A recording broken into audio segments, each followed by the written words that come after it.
No niin, eläkeläisen elämää tässä ja nyt Jyväskylässä helmikuun alussa 2026. Vähän niin kuin deprivaatiossa ilman kovin paljon herätteitä. Mitä ei tapahdu, ellei laita itse tapahtumaan. Kuitenkin tuo otsikko paniikki on vähän liioiteltu. Se kuvaa tätä kertomisen tyyliä nyt. Nykyajan ongelma kaikilla on tämä merkityksen puute. Mutta tämä on yleisempikin ongelma, että rahallakin on arvon puute.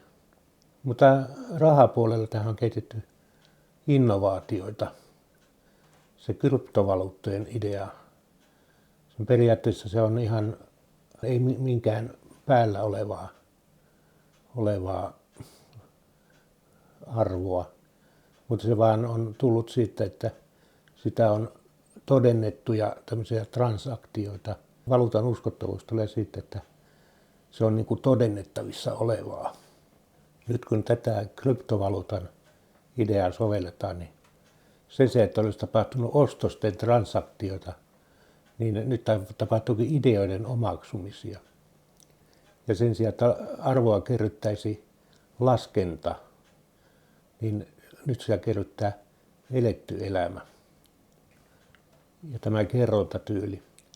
Yritän kasvattaa lohkoketjuun kertyvää arvoa, tätä elämää, jotta se arvo olisi käytettävissä tulevaisuudessa jonkun tarkoituksen toteuttamiseen. Niin edellisen esityksen oman elämän lohkojen tyhjien taulujen kosmisten tyhjyyksien väliin muodostui avaruuksia, joissa voidaan hahmottaa tieteellisiä mielenmaisemia, mielen liikkeen kehyksiä, jotka ovat aikanaan olleet muidenkin todellisuuksia, kokonaisvaltaisia ajattelun paradigmoja, joita nyt vähän kerrassaan nostettiin. Suurten ajattelijoiden johdonmukaiseksi tamppaanuneita tautologioiden ajatusrakennelmia, joissa ei enää voida nähdä yksityiskohtia. Merkitysmassojen keskittymiä, planeettoja, joiden gravitaatio määrittelee suunnan kehityksessä ylöspäin. Siis vaikka ajatukset nyt ovatkin uusia, ne on kuitenkin tehty näiden oppiesien hengessä. Ja ne on voitu nimetä näiden oppiesien mukaan nämä lohkot nyt sitten. Ensimmäinen oppi-isä on tämä Wittgenstein, jonka ajatukset, että kaikki on sitä, mitä se on. Kouluopetus, korkeakouluopetus, kaikki järjen todellisuus. Kaikille tuttu länsimainen todellisuus. Ja Wittgensteinin omien sanojen mukaan tavoitteena hänellä oli varmuus. Seuraava oppi-isä oli Herakleitos, jonka kantava ajatus oli kaikki virtaa. Itsellä tämä omaksuminen tapahtui eläkkeelle jäädessä. Ja Wittgensteinillakin se tapahtui myöhäiskaudella. Ilmauksella on merkitystä vain elämän virrasta. Jos edellinen oli järjen todellisuus, niin tämä on mielen todellisuus. Siis Wittgensteinin järjen todellisuuden sijaan mielen todellisuus. Ja seuraavaksi on Pythagoras. Kaikki värähtelee, mutta sitä perinteistä pythagoralaista ajattelua laajentaen sillä tavalla, että se on pankausaalinen, ikään kuin tämmöinen jo kokonaisvaltainen värähtely, jonkinlainen hengen todellisuus, jossa värähtely kannattelee. Kaikki tämä on teoriaa. Nyt siirrytään siihen elämänvirtaan, todistettavaan nykyhetkeen, josta on täällä jälkiä täällä oman elämän ympäristössä. Ruvetaan katselemaan niitä. Ja ne on tarkoitus olla sovittamassa yhteen näitä menneisyyden valhemuistoja ja tulevaisuuden valveunia, jolloin tilastollista empiiristä tasoitusta nyt tehdään tässä jaksossa sitten näiden kahden niin kuin jatkumon välille. Eletyn elämän semiottisia merkkejä, tauluja seinällä. Kaikki pikkutalot on avustajien tekemiä. Olen maksanut sitä 10 kaikista. Minulla on työntekijä hakuilmoituksessakin ilmoitettuna käänteinen ikäsyrjintä. Tavoitteena on enemmän juteltavaa ja tavallaan tarinoiden kautta tarjoutuu fasilitoitu elämä. Nyt alkaa seinät olla täynnä. Kaikki on löytänyt paikkaansa. Pysähtynyt Wittgensteininen maailma on valmis. Kaikki on nyt mitä on. Jyväskylässäkin on näkyvissä todellista kirjaavia semiottisia merkkejä, graffiteja. Parhaimmillaan mietelauseiden kokoelma, kuten nykyajan Tractatus logico empiricus. Esimerkiksi täällä on sellainen murhemursu monessakin rantaraitin graffitissa. Ja aika monet niistä on liian tosia lauseita, niitä ei voi edes toistaa. Näkymiä kurtistumiseen kohti merkityksettömyyttä. Make Suomi great again. Tämäkin lippis on avustajan tekemä. Ja hieman niin kuin anakronistista näinä maailman aikoina. Esimerkki Wittgensteinalaisen järjen maailman ankeutumisesta. Eräs avustajani jo työhönottohaastattelussa korosti hänen ääonsa olevan 168. Kiinnostuin heti. Varmasti kiinnostava tyyppi, voi varmaan jutella tieteestäkin. Hänellä oli monia tekniikoita tehdä paljon kuvia. Esimerkiksi hänellä oli valmis pohja pyörätuolin kuvaamiseen ja niitä kopioitiin sitten uudelleen. Ilmeni, että hän onkin uskovainen ja äly ei estä uskoa. Hän kuunteli kovasti podcasteja, näitä uskonnollisia. Ja silloin mullekin selvistä, että mistä johtuu se pedon merkki 666. Kreikassa se vähän samanlaiset merkit tarvitaan 666. Arabiassa sitten vähän vastaava. Allah on suuri. Eli se on käytännössä Johannes oli joskus 0-luvulla nähnyt 600 vuotta tulevaisuuteen, kun muslimit lähtevät höykimään. Mutta hän oli kyllä jo liian erikoinen. Hän uskoi tempaukseen. Suhtaudun asiaan huumorilla, kuten hänkin alkuun. Mutta kun minä visioin itselleni herraskaisemman tempaisun, jossa tämä Mohamed, somalialainen tämän kotihoidon henkilö, ja Jesus, perulainen, oli yhtä aikaa mua nostamassa täällä. Siitä oli valokuva ja sitten tehtiin tuo taulu, niin hän suuttui. Kuulemma menen helvettiin. Kieltäytyi enää tekemästä kuvia. Ja kaikki meni ankeaksi. Kun hän sitten viime syyskuussa ilmoitti, että nyt se tapahtuu. Hän kieltäytyi lupaamistaan vuoroista ja sanoi, että hän ei enää koskaan tule takaisin. Katsoin hänen irtisanoutuneen. Kun hän sitten myöhemmin tempausajan jälkeen taas ilmoittautuu halukkaaksi työntekoon, eikä hän saanut vuoroja, hän suuttui. Ja seuraavaksi iskikin maailma sellaisena kuin se on. Tuli lakimiehen yhteydenotto, laiton irtisanominen. Tätä on nyt tässä soviteltu järjen maailmassa, lakimiesten todellisuudessa. Lopulta viimeinen Eskon puumerkki vaatimukseni oli, että sopimukseen ei tule salassapitovaatimusta. Haluaa voida selittää käsittämättömiä puroskahtamisiani itkuun ja nauruun. Elämää sekin. Näyttää tulevan Wittgensteinilaiselle lohkolle ainakin 2000 euron hintainen. Enempää tässä kohdassa selittelemättä. Tämä kaava tuossa alhaalla on kuin taikasana.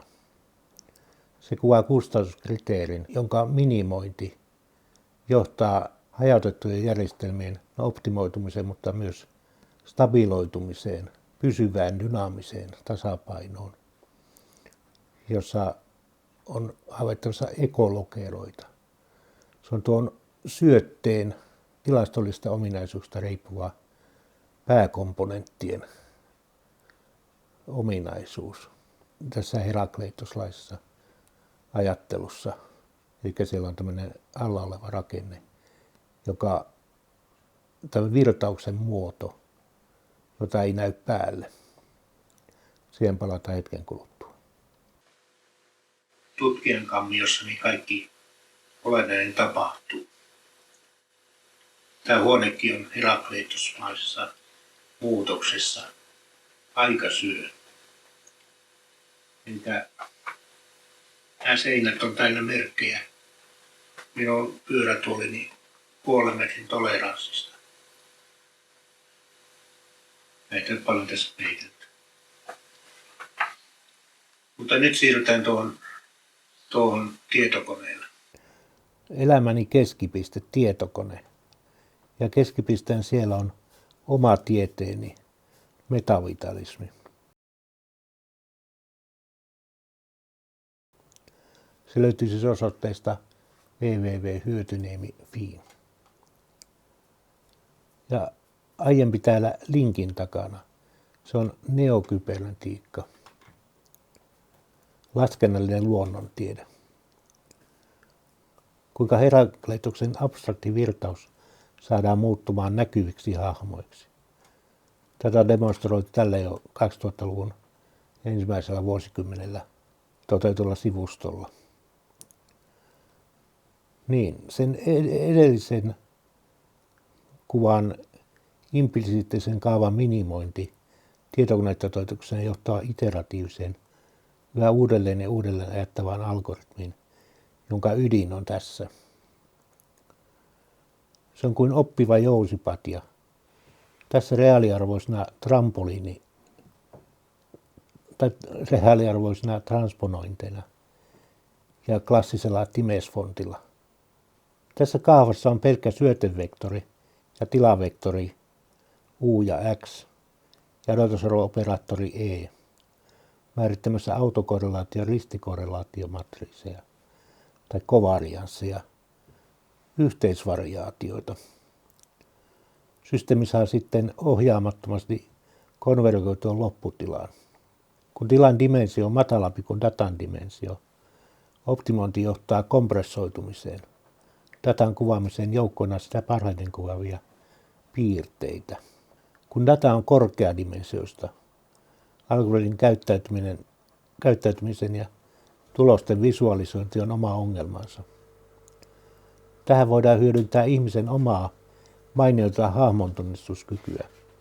Kun datana on esimerkiksi suuri määrä käsinkirjoitettuja numeroita, kuvan pikselien tummuusarvojen vektori kannattaa palauttaa alkuperäiseen kaksiulotteiseen muotoon. Näin kaikki piirteet saadaan helposti tulkittaviksi.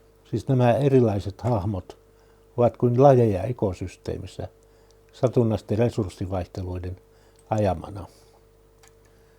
Ja tässä on nyt näytetty kasvokuvia, kuin minkälaisen kompressio se tekee. Periaatteessa nämä pääkomponentteja. Ei mennä yksityiskohtiin, mutta tämä on ihan tilastotieteellinen perusjuttu. Se kaava ratkaisee näitä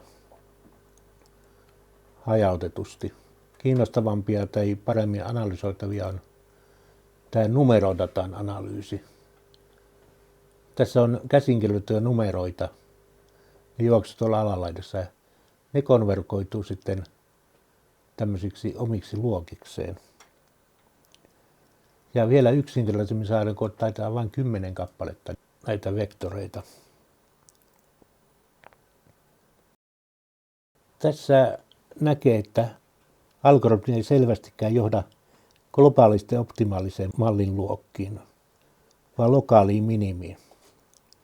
Esimerkiksi kaikkia numeroita näyttämällä on muodostunut 2 kuutosluokkaa, ei yhtään kahdeksikkoa. Eli se ei voi tunnistaa kahdeksikkoja, tämä malli. Lisäksi malliin yleensä jää jonkinlaista jäännösvärinää, loiskiehuntaa. Mitä mallilta oikeasti haluttaisiin, olisi jonkinlainen ennustuskyky. Kyky annetusta datasta määritellä, mitä numeroa se oikeasti esittää. Tähän tällainen ohjaamaton piirremalli ei välttämättä kovinkaan hyvin kykene. Tarvitaan regressiomalli. Kuvaa syöttöistä U tilan X kautta ulostuloon Y. Miten tämä tehtäisiin? Tämä on kokeilijan paratiisi tai helvetti. En malta olla menemättä nyt asioiden edelle. Tämä on nyt tuoreempaa tutkimusta. Täytyy palata tänne metavitalismin sivulle. Itse en voi tehdä simulointeja. Pitkäaikainen vapaaehtoinen avustajani, verkkosivuilla ylläpitävä vaistoihminen, ehdotti seuraavaa kaavan laajennusta, jossa ulostulon vaikutus on tuotu mukaan. Siinä oli sama tuo U- ja X-termi. Sillä on lisäksi tuo Y miinusmerkkisenä. Hän sanoi, että tulokset ovat uskomattomia, lumoavia. Pyysin simulointeja. Malttamattomasti odotin, mutta koskaan niitä saanut. Mieleni lähti vaeltamaan omia polkujaan. Nyt en enää edes kaipaa niitä simulointituloksia. Milloin riittää tieto, että lähestymistapa on lupaava, suunta on oikea. En enää edes halua nähdä totuutta. En usko sen voivan olla yhtä upea kuin kuvitelmani. Kaikki symmetria ja kauneus. Mieleeni tuli alkuperäinen ajan metafysiikka, kuinka ajan eteneminen on merkityksen kertymistä. Tuossa kaavassahan merkitystä näyttää virtaavan sekä sisäänmenosta että ulostulosta kohti tilaa. Annoin tälle kaavalle mielessäni nimen annihilaatioregressio. Siinä energia ja intuitiivinen antienergia, siis ajassa taaksepäin etenevä negatiivinen energia, törmäytetään yhteen. Jos inputti ja outputti selittävät hyvin toisiaan, energiat syövät toisiaan. Algoritmi siis pyrkii minimoimaan mallin koon. Ja kuinka käy, jos U ja Y ovat täsmälleen samat? Tällöin malli vähitellen konvergoi nollaan.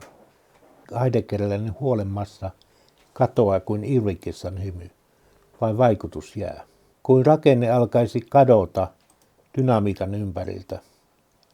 Kun alkupiste U ja loppupiste Y vaihtelee, välissä tila X ei juurikaan muutu, kuin värähtelevä jousen solmu ja kuvut, tai linssi. Värähtelyn ytimessä on ymmärrys, rauhoittuminen silleen jättäminen. Osa käyttämisestä on kuollut pois, räjähtänyt tai vaimennut olemattomiin, mutta jäljelle ei ole nyt värähtely.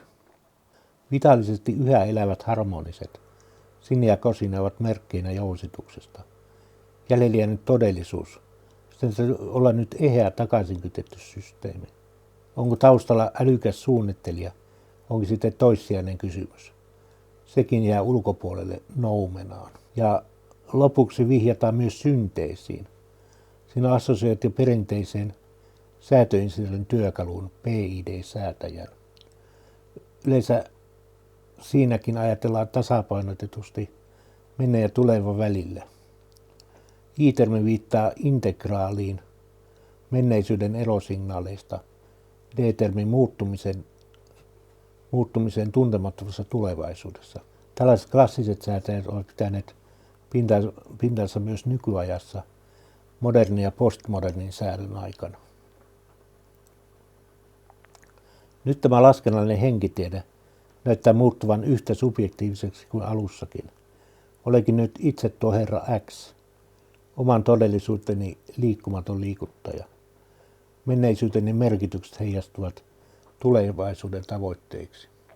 En ole enää huolissani siitä, mitä ne minusta ajattelee. Elän mieluummin uskossa, luottamuksessa. Emergenssi kannattelee joka puolelta. Haluan kuvitella, että olen näin saanut ensikosketuksen pythagoralaisuuteen, veljeskunnan meditaation, jonka kantava ajatus on värähtely. Ja jos tämä nyt kuvitellaan koko mielenmalliksi, saavutetaan olemisen ydin ja olemus. Se on kuin kaiken teoria, pienimmistä fysikaalisista säikeistä suurimpiin mentaalisiin jousiin. Jotta jousi soisi, se pitää kilistää menneen ja tulevan väliin. Kiinteiden merkitysten ankkurin ja toivon tavoittelun tuulen juurten ja siipien väliin. Subjektina laajimman todellisuuden mallin ytimessä on kiintopisteenä minä, linssinä, aina putkea suoristamassa, päästämässä valoa yhä paremmin läpi. Kyseessä on rohkea harppaus tyhjän päälle, emergenssin kannateltavaksi, luottaen, että pelkkä vedessä räpiköinti tai suoturpeen sinnekäs polkeminen pitää pinnalla estää todellisuutta romahtamasta.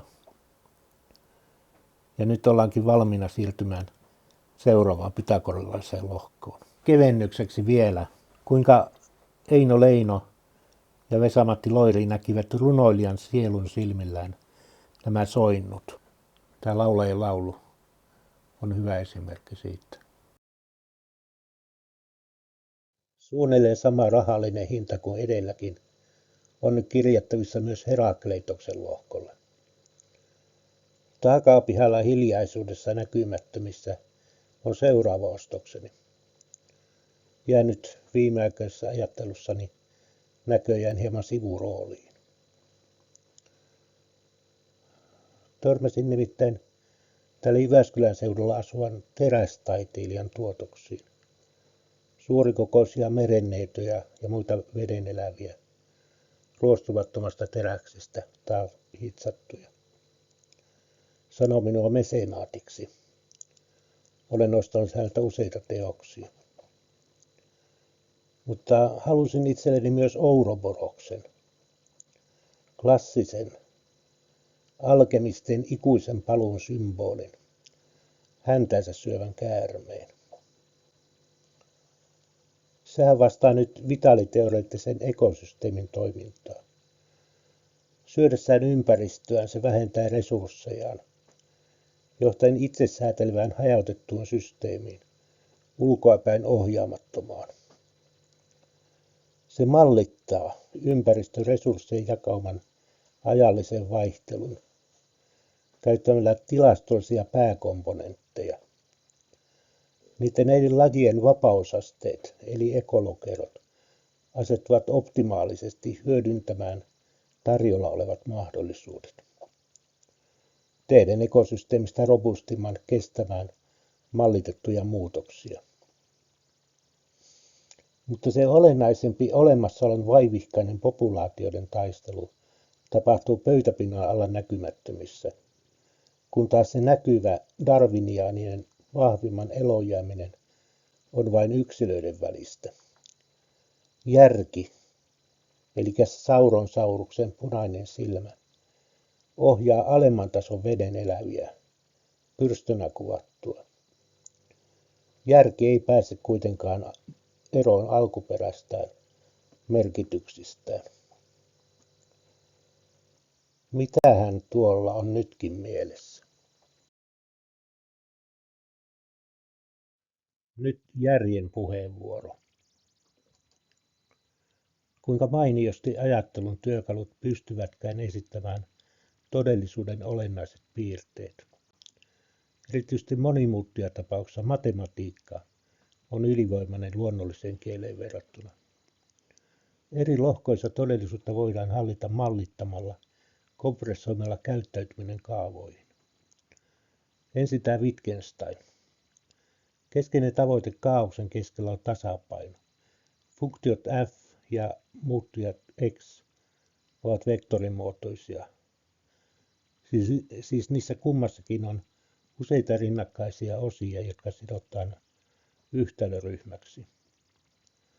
Näin matriisimuotoinen yhtälö kuvaa jäykistyneen systeemin muuttujien lineaarisia keskinäisriippuvuuksia lopputilanteessa, kun kaikki on asettunut paikoilleen. No kun edellinen tila kuvasi rakenteen, niin tämä jälkimmäinen kuvaa nyt elävän joustamisen. Herakleitoksen erona edelliseen on jatkuva muuttuminen ajan suhteen. Virtaukset, derivaatit. Tässä on kyseessä differentiaaliyhtälöiden ryhmä. Systeemin muutosten selittäessä toisiaan. Ja nillitteille selitykseksi käytössä on lyhennysmerkintä. Jokainen x-muuttuja on edellä ajan t-funktio. Pythagoran ajattelu ja sfäärien harmonia on vaikeampi kompressoida. Vaatii jonkinlaista meditaatiota, iteraatiota mielessä, ajattelun koneiston ja ajattelun kohteen yhtäaikaista muokkautumista. Kaikki on vuorovaikutussa, yhteisessä yhä jatkuvassa muutoksessa. Kun ajattelussa hyväksytään vielä inversi, niin sen jälkeen yhden aikatason tarinan säikeen sijaan ekvivalenttiesitys on suuri määrä eripituisia syklejä taajuustasossa. Tämä on Fourier-muunnoksen idea. Tarvitaan useita taajuuksien jatkuvia langanpäitä sitomaan nykyhetki menneeseen ja tulevaan kudokseen. Tämä esitystapa mahdollistaa emergenssin. Pelkkä ajan ajattelu ei enää välttämättä romahda presentismiksi, vaan eternalismi mahdollistuu. Mennyt ja tuleva punoutuvat yhtenäiseksi rakenteeksi. Eikä ole sattumaa, että ikuisessa käytön möyhennyksessä myös kieli on elävässä kulttuurissa vasta hakemassa tasapainoaan ympäristön kanssa. Sapir-Whorf-hypoteesi on vahvempi kuin koskaan. Kieli muokkaa ajattelua kyllä, mutta vuorovaikutus työkalun ja kohteen välillä on dynaaminen takaisinkytketty systeemi. Nimittäin oman määritelmän mukaan kyberneettisen tasapainon luonnehtii ensinnäkin tämä valistuminen, kyky nähdä koko skaala yhtä aikaa, lyhyet ja pitkät syklit, nopeat ja hitaat taajuudet ja halu yhä laajentaa skaalaa. Ei pelkästään nähdä metsäpuilta, vaan sekä metsä että puut yhtä aikaa, yksilöt ja yhteisöt. Ei mikroskooppi tai teleskooppi, vaan kaleidoskooppi. Kyky nähdä kauneus ja yllättyä iloisesti. Valkaistuminen. Kuin valkoisen kohinan tapauksessakin, tavoitteena on vakioenergia joka taajuudella, periaatteessa nollasta äärettömään. Tämä on tavoittamaton pyrkimys periaatteessa. Valostuminen, ikään kuin valon kirkastuminen, energian lisääntyminen joka taajuudella. No, kumpikaan näistä edellisistä kriteereistä ei kiinnitä tavoitetta, antaapa vain kyberneittekselle mahdollisuuden evoluutiosuunnan ikuiseen korjaamiseen.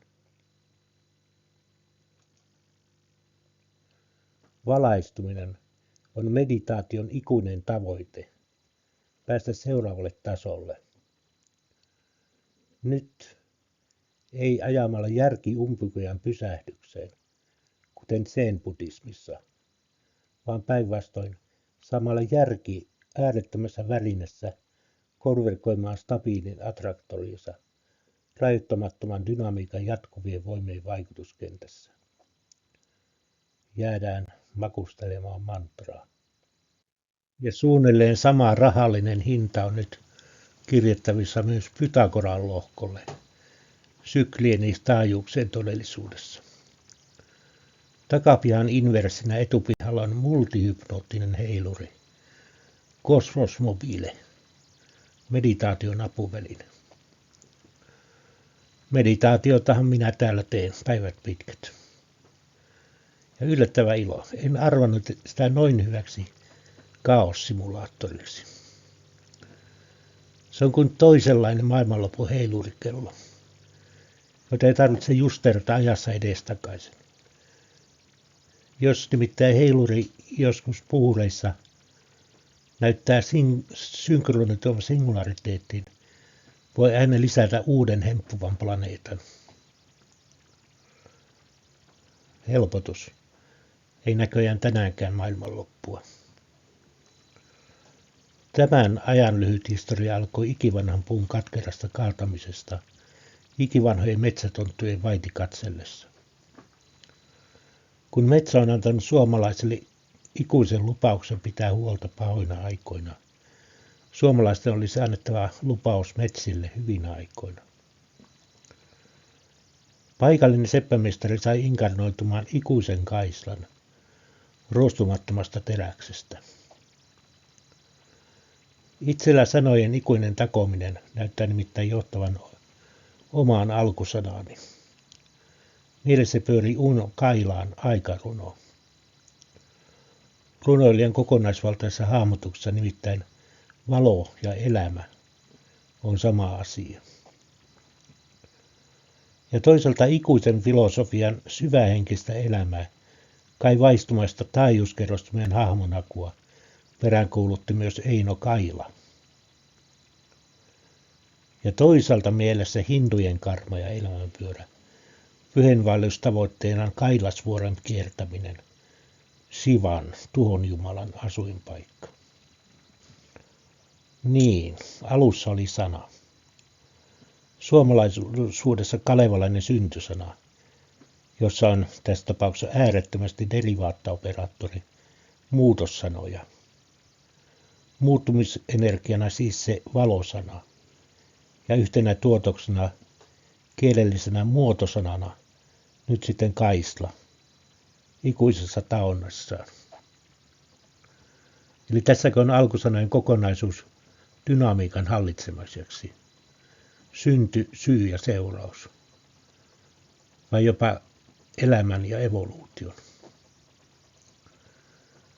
Tietoinen läsnäolo on minulle meditaatiota nyt, nykyhetkessä ja omassa ikuisuudessa ja tässä, omassa pihassa, sydämen takoissa. Kuitenkin Rauta-aika-televisiosarjan seppämestari Ilmarin viisauden mukaan elämääsi sinä et tao, elämäsi takoo sinut. Ja toinen viisaus sieltä. Et voi paeta niitseläistä ikuista paluuta elämän syklisyyttä muodossa. Kaiken tekisin toisin. Tai enpä usko, kaiken tekisin varmaan samalla tavalla. Tuskan kertautuessa sukupolvien ketjussa. Tämä tässä on meidän tämmöinen sintolais-kalevalainen perhealttarimme. Siinä kuolemansa jälkeen muistettavat ihmiset muuttuvat ikään kuin karikatyyreiksiin, koskemattomiksi karikatyyreikseen, kun jotkut piirteet korostuvat. Isoisä valvoo, äiti pärjää kun mukautuu, sopeutuu rooliinsa. Ylöspäin nöyrä, iloinen ja mukautuva, alaspäin lapsille enemmänkin autoritaarinen. Suomalaisen katkeran historian eloonjäämiskamppailussa ei ole ollut varaa rakkaudelle. Onkin kai helpompi puhua vertauskuvin. Isä ei halunnut kuvia itsestään, vaikka olikin narsistinen sankarihahmo. Vihasi kai itseään vähän niin kuin kaikkia muitakin. Mukana tässä tekojensa, ambitioidensa, lahjakkuutensa, luonteensa kautta. Aarninkotkan ylväys ja Rautahyttysen kiusaaminen. Aidon ihailun ansaitseva itse-taiteilija, oma esikuvani. Kaikkien lasten sankari, hurjien seikkailujen järjestäjä, joka nautti ihailusta. Mutta pelottava räjähtelijä, ilkeä muistelija, pahimmanlaatuinen vallanpitäjä. Ei voinut hyväksyä epäonnistumista muilta eikä itseltään. Nyt sammakko on vihdoin voittanut. Ei koskaan halunnut koskeakaan tietokoneeseen, kun ei voinut sitä hallita.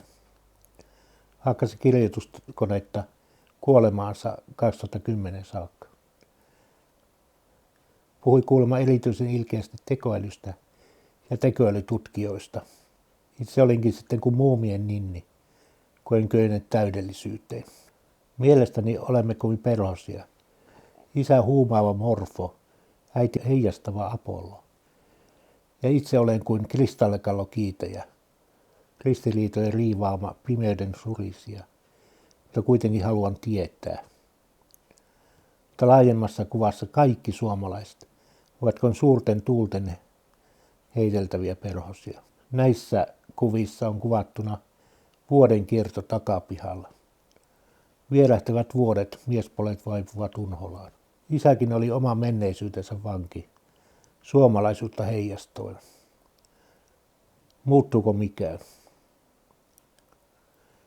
Aiemmin esiteltiin syklin pituuden ääripäät. Välitön tämänhetkinen aistinta ja merkitysten kertymisen ikuisuus. Nyt vuorossa on siitä välistä sukupolvien ihmisen mittaisuus, jopa kulttuurin mittaisuus. Samoin fyysisesti kuin mentaalisestikin. Asuinpaikka Jyväskylän muuttuminen kotipaikaksi eläköityessä pakotti paneutumaan historiaan. Kytkeytyminen olevaan on välttämätöntä, että sitä voisi tilistää energiaa. Jyväskylä ei ollut ainoa paikka 1800-luvulla riittävän kaukana ruotsinkielistä yläluokasta, jonne voitiin perustaa suomenkielinen korkeampi oppilaitos. Täällä kivettynyttä fossilointa elämää ympärillä. Niin, Jyväskylässä vaikkapa Kilpisen katu, Kilpisen silta. Lähtökohtainen on Volmar Schild, joka aikanaan suomentanut nimensä. Hänkin oli kai sanoilla leikittelijä. Esimerkiksi keksi sanat tiede ja taide, tietämisestä ja taitamisesta. Kulttuurin parhaan elämän ja uudistumisen aikana, jolloin mielensisäinen sanoilla leikittely voi suoraan muuttua mielenulkoiseksi todellisuudeksi. Turvallinen tunne. Olen olennainen osa jatkumaa menneen ja tulevan välissä, en pelkkä kohinapiikki. Mutta nyt sama kullervolainen kirous toistuu minussa. Ja kun on omaksut pythagoralainen ajattelu, voidaan nähdä sukupolvien aikaisten syklien heikkojen signaalien kasaantuvan ja energian olevan epätasapainossa. Nietzschen ikuista paluusta kertyi tuhansien vuosien kestämätön kuorma. Se on taottava tasaiseksi kyberneettisen balanssiin. Ja nyt kyseessä on päänulkoinen korjattava. Ikuisen orjakansan statuksesta on päästävä. Kielitaistelun mahdollisuus, velvollisuus. Suomen kielen kulttuurin, siis oman itsen ajattelun puolustaminen. Ymmärrän kuitenkin. Anakronistinen salamanisku taajuustasosta takaisin aikatasoon osunut väärään vaiheeseen, kulttuurin sykliä, sen laskuvaiheeseen. Aika positiiviseen vaikuttamiseen taitaa olla mennyt. Ei ole semmoista kulttuurista voimaa, täytyy keskittyä päälle kaatuvampiin ongelmiin. Toisin kuin oikeassa lohkoketjussa mielessä lohkot alkavat sekoittua toisiinsa ja kiertää kehää. Tällainen systeeminen, aivan uudenlainen lohko tavallaan voisi saada uuden nimen sitten, jos ruvetaan tätä systeemiä taas rakentaa tässä. Eli olisiko se Finnegansweg, joka tuon James Joycen romaanin mukaisessa on sellainen tajunnavirta kiertää kehää. Ja pidemmälle pohdittuna tämmöinen suljettu kiertovirtaus mielessä. Se virtaviivaistuu ja se on takaisin kytketty. Tavallaan se on semmoinen säätötekniikan termein, se on niin kuin tämmöinen adaptiivinen säätöjärjestelmä. Siinä tämmöinen itseään mallittava järjestelmä ja säätävä järjestelmä menettää raikkaa herätteensä ja ajautuu syklisiin romahduksiin. Kyseessä on kuin henkinen immuunipuutostauti. Kun sama liemi kiertää pöntössä koko aika, se alkaa kiehua ja kuohua yli. Oikeasti tämmöisellä räjähdyksiin johtavalla lohkolla voisi olla nimi Nikola Tesla. Hänellä oli näkemys ylempään, monimutkaisempaan todellisuuteen. Hän ymmärsi vaihtoviran merkityksen jo silloin, kun oli edisonilainen tasavirta, oli niin kuin valtavirtaa. Ja hän kykeni näkemään värähtelyjen mahdollistamat ihmeet. Jos haluat selvittää universumin salaisuudet, sinun on ajateltava energian, taajuuden ja värähtelyn termein. Hän näki myös tulevaan. Kun tiede alkaa tutkia ei-fysikaalisia ilmiöitä, saavutetaan enemmän edistystä vuosikymmenessä kuin edellisissä vuosisadoissa yhteensä. Jos nyt on otettu käyttöön tämä 4. tämmöinen systeeminen lohko, tulee hurja mahdollisuus. Sitä voidaan rakentaa systeeminen kokonaisuus. Voidaan muodostaa antiikin kreikkalaisten luonnonfilosofinen tämmöinen kokonaisuus. Alkuun meillä on Wittgensteinilainen maa, sitten virtava herakleitoslainen vesi, sitten rajoitteeton pythagoralainen ilma, jolleen koordinoivaa lohkoa sopiikin kuvaamaan tuli. Herakleitoksenkin ajattelun mukaan kaiken syynä oleva logos. Saataisiin jää malli koko elämälle. Voitaisiin lopulta ymmärtää isäräjähtelyn ja oma räjähtelyn niin kuin luonnonfilosofina välttämättömyytenä. Mutta kulttuurisia analogioita vielä perustavanlaatuisempia ovat fysikaaliset analogiat. Nythän kaiken voidaan ajatella olevan vettä, alkuun kiinteää jäätä ja lisätyn energia aiheuttaa faasimuutoksen sulaksi vedeksi ja lopulta höyryksi poikkeileviksi molekyyleiksi. Siis Wittgensteinilaisuudesta herakleitoslaisuuden kautta pythagoralaisuuteen. Kuitenkaan päänsisäisistä räjähdyksistä ei ole iloa kellekään. Isälläkin tavaton lahjakkuus purkautui itsetuhoisiin imploosioihin. Eikä tarvitaan vielä vitaaliteoreettinen energian etenemisen analogia, diffusiivinen johtuminen, liikeyhtälön hallittava siirtyminen ja kaikkein tehokkain säteileminen. Tämä edellyttää toimintaa, virtausputken oikaisemista, tehovirtauksen maksimivälitystä tässä hetkessä. Niin tämä kai on yleisemminkin kai yksilön elämän tarkoitus sukupolvien ketjussa, elämän energian siirto ketjussa eteenpäin. Mutta nyt linssimetafora mahdollistaa katseen tarkentamisen, tulevaisuuden näkemisen kirkkaana, jota linssiä voisi edelleen käyttää polttolasina tulevaisuuden täsmämuutoksen toteuttamiseksi. Olemisessa on nyt elämänmaku. Entisenä insinöörinä ja professorina en koskaan aiemmin ole kokenut olevana enemmän elossa. Karisman säteilyä minussa ei ole, mutta ehkä jotakuta voisi kiinnostaa myös pimeä energia.